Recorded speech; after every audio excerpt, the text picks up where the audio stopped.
കോടതിയിൽ നിന്ന് അദ്ദേഹത്തെയും കൂട്ടി എല്ലാവരും ഇങ്ങോട്ട് തന്നെയാണല്ലോ വരുന്നത്. ഓക്കെ, എങ്കിൽ നമുക്ക് പോവാം. അതായത് ഇവിടെ നിന്നോട്ടെ. ഇല്ല, ഞാൻ വരുന്നുണ്ട്. താൻ വരുന്നില്ല. ഡാഡി, അതെ, അത്യാവശ്യം വേണ്ടപ്പെട്ടവരും പ്രധാനപ്പെട്ടവരും വരുന്നുണ്ടല്ലോ. മാത്രമല്ല, ഒരു കാറിൽ 4 പേരാണെങ്കിൽ കംഫർട്ടബിളാ. മോളെ, നീ ഇവിടെ നിന്നാ മതി, ഞങ്ങൾ പോയിട്ട് വരാം. ശരി മോളെ, അത് കാര്യമാക്കണ്ട. ഞങ്ങൾ ഇങ്ങോട്ട് തന്നെ വരുന്നതാണല്ലോ. സർ,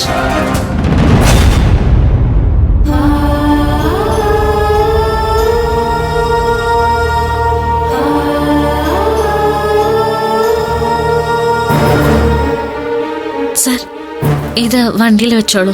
ഇതെന്താ? അത് സാർ ഇന്നലെ മുതലൊന്നും കഴിച്ചു കാണില്ലല്ലോ. രാവിലെ എന്തെങ്കിലും കഴിക്കണമെങ്കിലോ എന്ന് കരുതി ഉണ്ടാക്കിയതാ. ഇനി കോടതി കൂടെ തെളിയിക്കണമായിരിക്കും പാചകത്തിന്റെ മഹാത്മ്യം. ഒന്ന് കൊണ്ട് പോടി. നന്ദിനി, അതെന്താ? ഇതേ ഞാൻ കൊണ്ടുപോയിക്കോളാം. അച്ഛന് ഇഷ്ടമുള്ള ഫുഡ് ഹോട്ടലിൽ നിന്ന് വാങ്ങിച്ചു കൊടുക്കാൻ ഇവിടെ ആൾക്കാരുണ്ടാവും. പക്ഷേ അച്ഛൻ ആസ്വദിച്ച് കഴിക്കുക താനുണ്ടാക്കിയത് ഈ ഫുഡാ. ഞാനിത് കയ്യിൽ വെക്കുന്നത് ആർക്കെങ്കിലും ബുദ്ധിമുട്ടാണെങ്കിൽ അച്ഛനെ കൂട്ടാൻ ഞാൻ തനിച്ചങ്ങ് പൊയ്ക്കോളാം. ഏട്ടാ, ഏട്ടൻ വരൂ.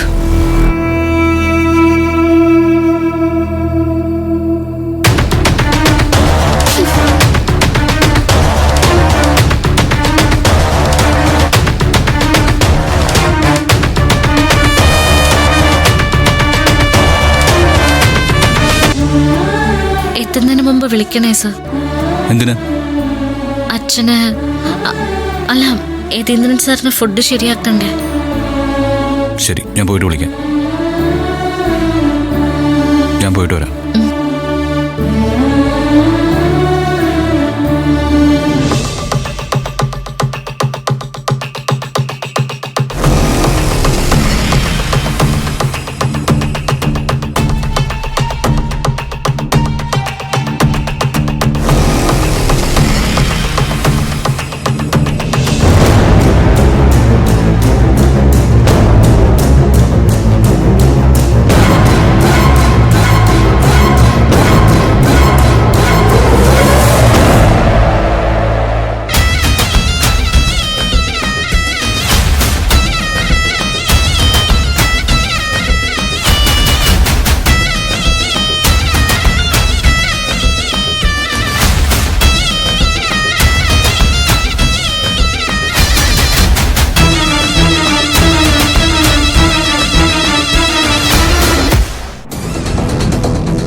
എന്നാലും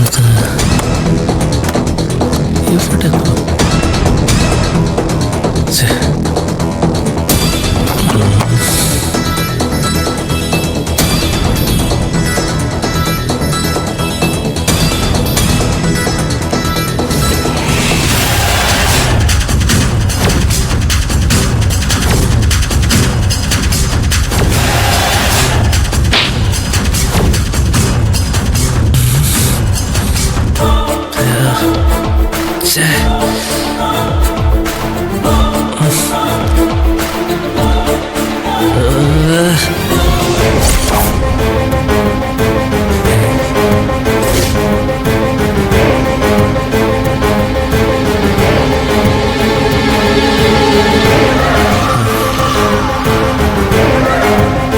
എന്താ സർ തിരയുന്നത്?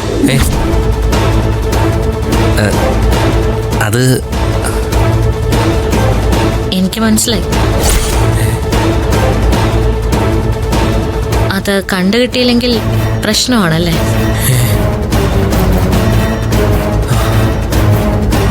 എനിക്കറിയാം.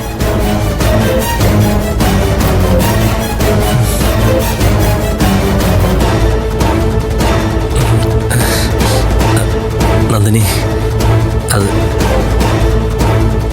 സാർ അന്വേഷിക്കുന്ന സാധനം എനിക്ക് കിട്ടിയിട്ടുണ്ട്.